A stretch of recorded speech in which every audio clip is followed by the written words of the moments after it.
पहले मैंने royal defence academy है जो जींद में सेक्टर 8-9 के नज़दीक, उसमें डाला था कोचिंग के लिए।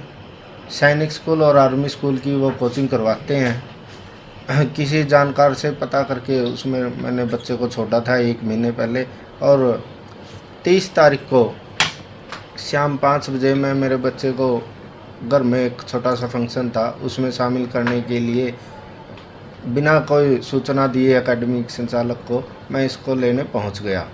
और कुदरती हुआ कि ये मेरे को एकेडमी का गेट खोलते ही सामने ही मिल गया और मैं इसको लेके घर चला गया। तो शाम को हमने फंक्शन कर लिया और शाम को 8-1 बजे के तकरीबन इसकी मम्मी बच्चे के कपड़े बदलने लगी तो इसके कुल्ले से लेके नीचे पैर तक टखने तक बहुत ज़्यादा चोट के निशान थे, बहुत ज़्यादा नील पड़े हुए थे, जैसे किसी पशुओं को भी नहीं मारता कोई, ऐसे इस तरीके का उस टीचर ने इसके साथ व्यवहार किया। और अगले दिन फिर मैंने मेडिकल करवा लिया और उनकी शिकायत सिविल लाइन थाना में दर्ज कर दी। एक और बात है, एक और बच्चा है वहाँ जींद का ही रहने वाला है, उसको भी इसी तरीके से पीट रखा है उन्होंने, एकेडमी वालों ने उसको भी बुरी तरीके से टॉर्चर कर रखा है। मेरे बच्चे को पिछले हफ्ते भी पीटा था इसी तरीके से, 22 तारीख को दिन शुक्रवार को, उस दिन भी इसी तरीके से पीटा था इस बच्चे को। और डर और भय उन्होंने इतना दिखाया इस बच्चे को कि मैं इतवार के दिन मेरे छोटे बच्चे के साथ इससे कम से कम 1-1.5 घंटा एकेडमी में मिलने गया था और ये मेरे दोनों बच्चे 1-1.5 घंटा खेले, खाया पिया इन्होंने और मैंने सारी बातें पूछी। हाँ बेटा मन लग गया, हाँ लग गया, टीचर डांटते मार दे तो नहीं? इन्होंने कहना जी कोई कुछ नहीं मारता, प्यार करते हैं, सब अच्छे से पढ़ाते हैं। ये कुछ भी नहीं बता सका अपने पहले वाली पिटाई के बारे में भी।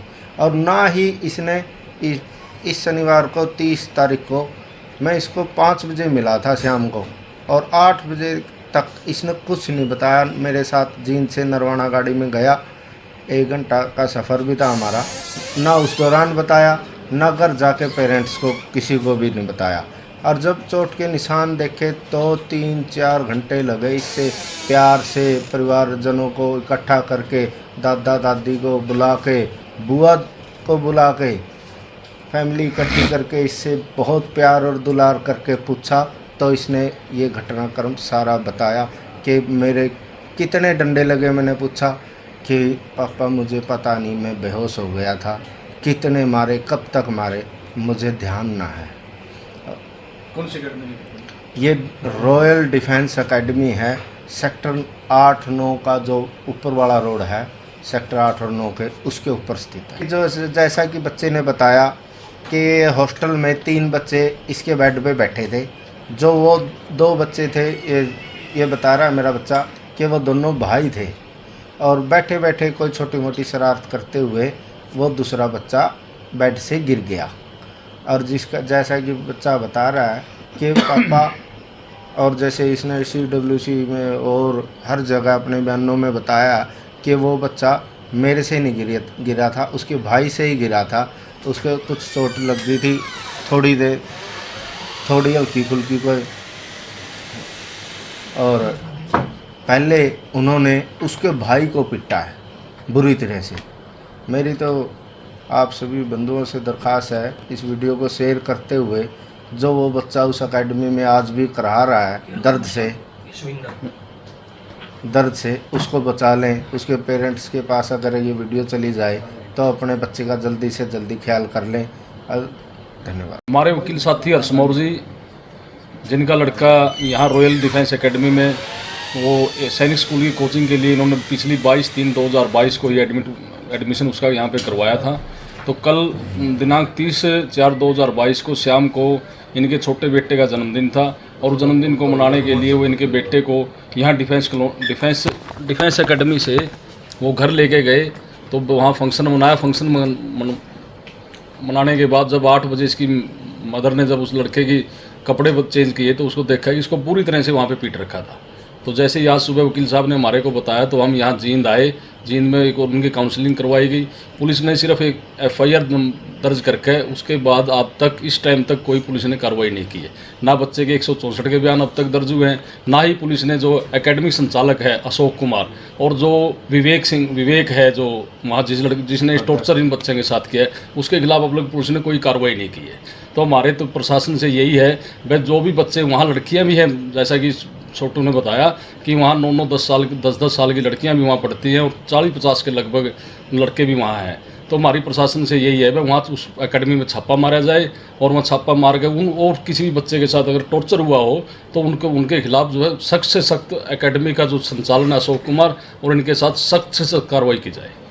आगे की आप किस तरह की डिमांड रखते हैं? किस तरह की डिमांड हमारी यही है भाई जिस भी बच्चे के साथ टॉर्चर हुआ है उन बच्चों की स्टेटमेंट ली जाए और इस जो ये अनऑथोराइज जो ये एकेडमियाँ चल रही हैं प्रशासन से हमारी डिमांड है भाई इनको बंद करवाया जाए ताकि बच्चों का भविष्य बनाने की बजाय बच्चों का भविष्य बिगाड़ रहे हैं। Naveen Chopra advocate, president bar association Narwana. आज मेरे पास नरवाना बार से नवीन चोपड़ा जी प्रेसिडेंट साहब आए थे और उनके साथ अपने मोर साहब आए हैं। उनकी ये शिकायत थी कि जिनका बेटा वहाँ एकेडमी में था उन्होंने एकेडमी वाले ने उसको टॉर्चर कर रखा है। हम यहाँ ऑफिस में बैठे जी, हमने बच्चे की हालत देखी। पुलिस ने FIR दर्ज कर दिया। अभी मैं इसके संज्ञान में SP साहब से मिल के आया हूँ। SP साहब ने भी पूरा आश्वासन दिया है कि दोषियों के खिलाफ कार्रवाई की जाएगी।